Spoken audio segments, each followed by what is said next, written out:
सामने आ रहा शख्स राहुल गांधी। जी हां, कांग्रेस के सबसे कद्दावर नेता, देश में मोदी विरोध या यूं कहें विपक्ष का सबसे बड़ा चेहरा, अपने कोर्ट में अपनी जमानत की याचिका पर समय एक्सटेंड करवाने के बाद फिर से हाजिर होते हुए। Every time you say what BJP is saying, there's a very simple thing. ये जो 20,000 करोड़ रुपए अदानी जी की शेल कंपनीज में हैं, ये किसके हैं? ये बेनामी हैं, किसके हैं? आज की कहानी के मुख्य किरदार हैं राहुल गांधी जी। मैं आप दर्शकों को खुली छूट देता हूं कि आप खुद निर्णय कर लें कि कौन हीरो है और कौन आपका विलेन। आप चाहे तो कमेंट बॉक्स में कमेंट करके मुझे लिख सकते हैं। आज की कहानी के मुख्य किरदार हैं राहुल गांधी, गौतम अडानी, देश के प्रधानमंत्री नरेंद्र मोदी, और मुख्य अभिनेत्री के रूप में मुझे सिर्फ एक नाम नजर आता है, वो है बंगाल की टीएमसी सांसद महुआ मोइत्रा जी। महुआ मोइत्रा जी जो पेशे से इन्वेस्टमेंट बैंकर रही हैं और मुख्य किरदार हैं। और यूं कहूं कि अडानी वाले मामले में राहुल जी भले मीडिया में दिखते हो, बट महुआ जी का इन्वेस्टिगेशन रिपोर्ट और उनका ट्विटर पर किया हुआ वार, डेली का ट्वीट गौतम अडानी और उनकी कंपनी को चुभता जरूर होगा। लेकिन इससे पहले कि मैं आगे बढ़ूं और इससे पहले कि मैं ये बताऊं कि कौन किस खेमे में है, कौन सच बोल रहा है, कौन झूठ बोल रहा है, आपसे एक निवेदन है कि इस चैनल में अगर आप नए हैं तो चैनल को कृपया कर सब्सक्राइब कर लीजिए, वीडियो को लाइक कर दीजिए अगर आपको पसंद आ रहा है, और शेयर भी कर सकते हैं।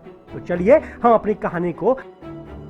हालांकि कांग्रेस पार्टी संसद और सदन के साथ साथ सड़क पर लड़ने के साथ साथ सुप्रीम कोर्ट में भी इस मुद्दे पे कानूनी लड़ाई लड़ रही है, और कांग्रेस पार्टी और मुख्य विपक्षी पार्टियों के कहने पे, अनुरोध पे माननीय उच्च न्यायालय ने 6 लोगों की एक सर्वोच्च कमेटी गठित कर दी है जो अडानी मामले की जांच करेगी, और इसमें 2 महीने लगेंगे।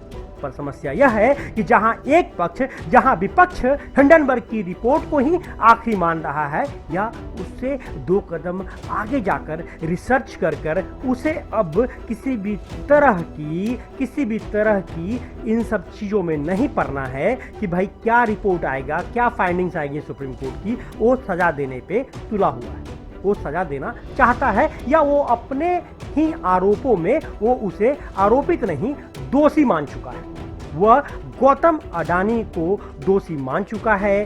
किन किन चीजों का मैं बताता हूँ। टेररिज्म का दोषी मान चुका है, वो कहता है आतंकवाद का पैसा है। संजय सिंह जी ने प्रेस कॉन्फ्रेंस करके कहा है। हालांकि ये दूसरी बात है कि उनकी पार्टी के खुद के नेता करप्शन के केसेस में माननीय सत्येंद्र जैन जी और मनीष सिसोदिया जी जो जेल में हैं, जिन्हें बार बार जमानत उनकी याचिका उनकी रिजेक्ट हो रही है। ध्यान दीजिएगा, रिजेक्ट हो रही है। और दूसरी बात यह है कि महुआ मोइत्रा जी भी डेली ट्वीट करती हैं, और अब तो इनका ट्वीट इजरायली डिप्लोमेट्स पे भी है कि क्यों हाइफा का बंदरगाह मिल गया अडानी को। वहां पर भी अडानी मोदी के कनेक्शन से ये बहुत परेशान है। अब समस्या यह उठता है कि कांग्रेस की शंका का जवाब, जिसके बेसिस पे कांग्रेस बार बार संसद नहीं चलने देती, क्या कांग्रेस मोदी के जवाब देने से या मोदी के बयान देने से मान जाएगी?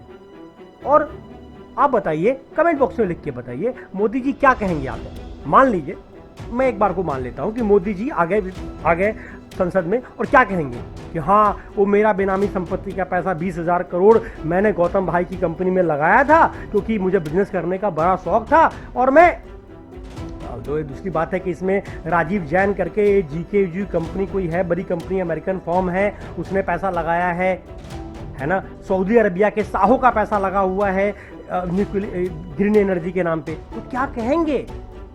मतलब कि कांग्रेसी किसको मूर्ख बना रहे हैं? या तो खुद ही मूर्ख बनना चाह रहे हैं या जनता को मूर्ख समझते हैं। अरे इसमें इन्वेस्टिगेशन है, अगर आपके पास कोई ठोस सबूत है महुआ मोइत्रा जी के पास, राहुल जी के पास, तो इसको हम लोग सुप्रीम कोर्ट में केस करते हैं ना। जैसे सुब्रमण्यम स्वामी ने राहुल गांधी और सोनिया गांधी जी के खिलाफ नेशनल हेराल्ड मामले में केस करी थी। फिर देगा supreme court? Supreme court direct करेगा? कौन है जो सुप्रीम कोर्ट की बात को मना कर देगा? लेकिन नहीं, यहाँ पे राजनीति करनी है, यहाँ पे राजनीति करनी है और दिग्भ्रमित कौन होगा सरकार? सिर्फ जनता। आज तक ये आपको याद है शीला दीक्षित के खिलाफ केजरीवाल जी कितने सारे आरोप लगाते थे। शीला दीक्षित, उन्होंने पूरी एक लंबी चौड़ी लिस्ट बना रखी थी ना सारे नेताओं को जेल भिजवाने की, आपको याद होगा कितने कमेंट करते थे। और उनका तो सरकारी बन के इसी बेसिस पे आया था कि वो लोकपाल लाएंगे, और वो करप्शन का मुद्दा एक बार सरकार बन जाने के बाद कहां चली गई। और एक बात और बताइए, जो गौतम अडानी का इन्वेस्टमेंट तृणमूल कांग्रेस के साथ, ममता बनर्जी के साथ फोटो देख रहे हैं, एक गहलोत जी के साथ फोटो देख रहे हैं, राजस्थान गवर्नमेंट में उनका इन्वेस्टमेंट देख रहे हैं, आंध्र प्रदेश में इन्वेस्टमेंट है। और एक बात और है, गौतम अडानी को सलाखों के पीछे भेजने की साजिश से इंडिया का कुछ और बुरा हो चाहे नहीं हो, इंडिया के आम इन्वेस्टर्स का, आम निवेशकों का तो नुकसान हो ही रहा है। और इसके चक्कर में इंडिया की बड़ी बड़ी संस्थाएं भी नुकसान में आ रही है, उनकी रेपुटेशन दांव पर है। सरकार, आप लोग राजनीति कीजिए राजनीति, पर राजनीति जनता को अब समझ में आती है। अब फेसबुक यूट्यूब का जमाना है, जनता को राजनीति समझ में आती है। तो इसी के साथ मैं आपसे विदा लेता हूं, फिर आऊंगा अगले अंक में।